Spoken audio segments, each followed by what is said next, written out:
Ça commence toujours par un petit rien, quelque chose d'anodin, une broutille. Ça passera, un peu de fatigue, une bonne nuit de sommeil, et demain sera un autre jour.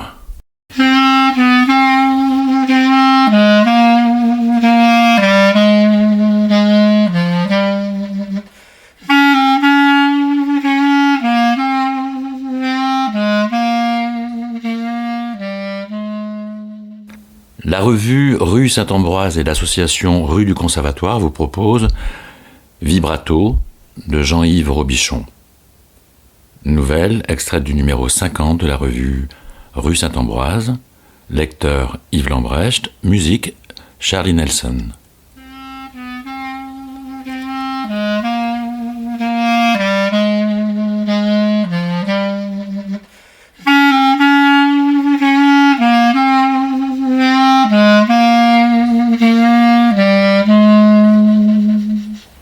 Ruben effleure la vitre donnant sur le jardin, en caresse la surface lisse et froide, y presse son oreille, sa joue.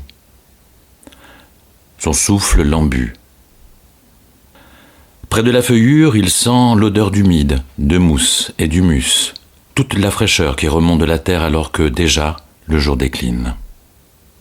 C'est l'heure où Ruben écoute le soir. Les soirs d'hiver sont plus sourds, plus nus, dépourvus des incantations sans fin qui, l'été, précèdent la nuit. Lents, austères, leur silence se prête à l'oraison, comme dans ces chapelles vides où le moindre son vous saisit par son ampleur. Il y a bien longtemps que Ruben ne prie plus. Il a pourtant supplié celui qu'il appelait Dieu, il s'est même prosterné, à genoux, devant lui, pour rien. Ruben écoute. La rumeur de la ville s'estompe. Les derniers passants sont rentrés maintenant. Au loin, le chien s'est enfin tu. Indécis, le temps reste en suspens, comme en attente. C'est alors que le soir advient. Il naît de ce renoncement. Ruben l'écoute. Le soir s'éploie sur le jardin, ou plutôt sur la friche qui prolifère, exubérante, ne répondant plus qu'aux seules lois de la nature. À quoi bon contraindre les formes, dicter les couleurs quand les unes et les autres vous sont à jamais interdites? Pourquoi se mêler des saisons? Elles font bien ce qu'elles veulent, les saisons. Ruben préfère l'entrelac de lianes et de branchages, les feuillages ballants, les élans de glycine qui se perdent en volutes jusqu'à ce tréfonds mystérieux où une jonchée de feuilles mortes exhale un étonnant parfum de tabac blond. À tâtons, il aime se frayer des passages, écarter les ronces, palper des écorces aux rugosités extravagantes, malaxer du bout des doigts les dernières fleurs sèches avant de froisser, au creux de son oreille, leurs pétales sacrifiés.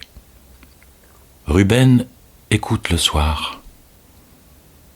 La brise souffle, sans excès, sereine, comme une respiration. C'est ce que ressent Ruben. Le calme et la constance d'une respiration. Un rythme aussi, tel un balancement lent, résolu, qui le berce et l'apaise. Tout bruisse. Les vieux charmes frétillent de mille pampilles, des chaumes tressaillent. Partout, des herbes folles ondulent, frissonnent. Dominant ce cœur de basse, la cime d'un bouleau tangue, presque silencieuse. Les sons traversent la vitre du salon, s'entremêlent, ricochent comme dans une chambre d'écho, avant de se fondre d'une même voix. À l'unisson, le corps de Ruben vibre aussi. La voix lui murmure des bribes de phrases dans une langue belle et grave. Une voix qui le touche, une voix si proche. Avant, ça commence toujours par un petit rien, quelque chose d'anodin. Une broutille. Ça passera, un peu de fatigue, une bonne nuit de sommeil, et demain sera un autre jour. Plus tard, beaucoup plus tard, on comprend que c'était le début. On ne le savait pas encore, mais le mal était là. Ruben se souvient très exactement de ce moment où plus rien ne fut comme avant, de cette nuit où le noir se fit plus obscur. Après le concert, sa vision se brouilla. Il perdit ses repères, ne voulut pas s'attarder au foyer. le contre-coup d'une journée épuisante, pensa-t-il.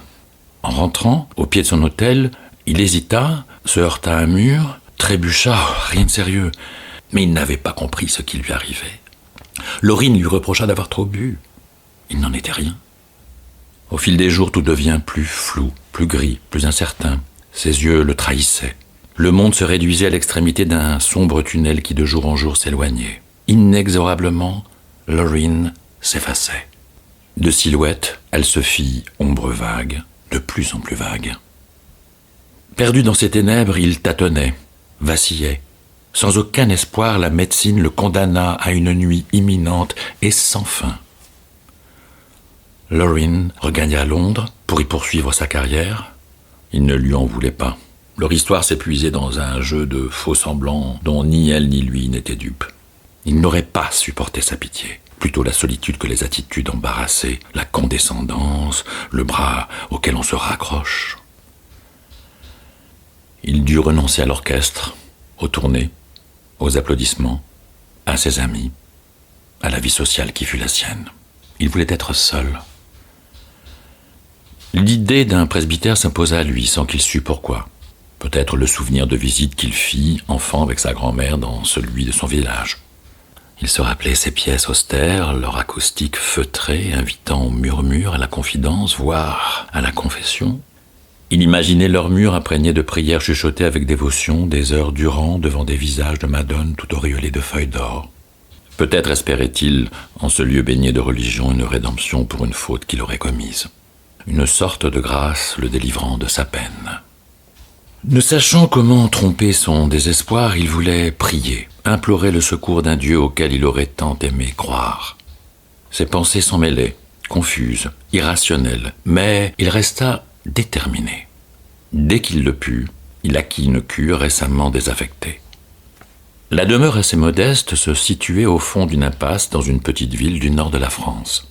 L'intérieur, d'une propreté méticuleuse, embaumait la cire d'abeille.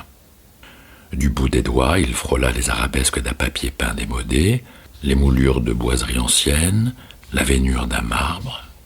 Il se figurait seul, dans ce décor désuet. Tout était vieux. Quelle importance, puisque le parquet craquait. Cette seule présence lui suffirait. Derrière la maison, clos de hauts murs, le jardin sentait la province. Il était taillé, sarclé, désherbé, tenu. Dans le potager, là où hier encore poussaient les légumes des prêtres et les fleurs dont on garnissait les vases d'autel, des carrés finement labourés dégageaient une odeur de terre grasse. Ruben déclina les offres d'un jardinier. Désormais, la nature accomplirait son œuvre en toute liberté. En quelques années, ce fut l'anarchie, l'envahissement. Le chaos devint inextricable. En quête de lumière, les poiriers élançaient vers le ciel de longues perches stériles. Sureaux, érables et bouleaux se ressemaient, croissaient, pullulaient. Fougères et mousses tapissaient les coins ombragés. Partout des herbes indignes imposaient leur surprenante inflorescence. Dès les premiers beaux jours, Ruben jouissait de cet élan baroque, le corps happé par les pulsations primitives de la sève. Plus sobre, l'hiver par sa gravité le plongeait dans des méditations infinies. Ruben écoute le soir. Contre la vitre glacée, son oreille décrypte les dernières mesures de la partition. Les va-et-vient, lents, répétés, caressent les hampes fanées, les tiges roides. La brise insiste. À l'unisson, tout le jardin oscille. Dans cet effleurement, il reconnaît son appel. Non pas une plainte, non, un chant profond, et qui seul vous transporte, le chant de l'âme. Comment a-t-il pu l'oublier ?